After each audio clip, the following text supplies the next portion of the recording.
最近我留意到社交媒體上面有兩位我最欣賞嘅明星健康相繼出現到問題。第一位係李連杰，佢今年62歲，2022年佢確診患咗甲亢。最近喺社交媒體上面見到佢嘅近照，佢瞓咗喺張床度，精神非常之憔悴。斷崖式衰老，同我哋細個睇嘅黃飛鴻電影《一代宗師》威風凜凜嘅形象完全判若兩人。另一位係布斯韋利士，佢嘅成名作《Die Hard》裏邊嘅警匪搏鬥場面，睇到我手心出汗，緊張到差啲令我唞唔到氣，場面非常之震撼。不過原來佢早喺2022年患上咗失語症，開始説話唔流暢，表達唔到自己，之後仲患埋失智症、記憶力退化，長時間需要家人照顧嘅同埋陪伴，甚至乎佢忘記咗自己係一代嘅電影英雄，係一個無法治療嘅病徵。其實生老病死係人生必經嘅階段，我哋一旦失去咗健康，就無法用生命去享受美好嘅時光。之前都聽過好多故事，亦都親身經歷身邊嘅朋友因為工作、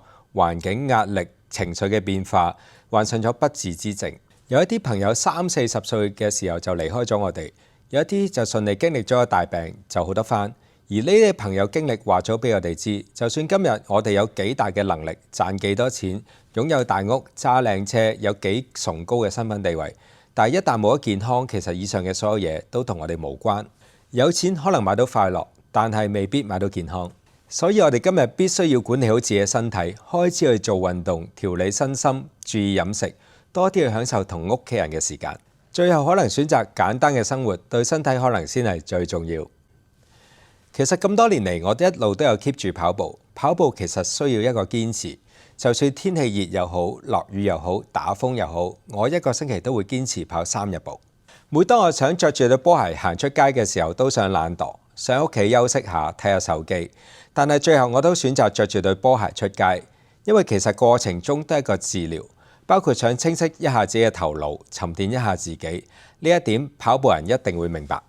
最後我都想好似周潤發咁樣，繼續保持身心最佳嘅狀態，每星期跑步鍛鍊身體，希望我到70歲都可以繼續跑馬拉松。希望大家都能夠揾到調理身體嘅方法，保持身心開朗，樂觀面對每一日嘅事情。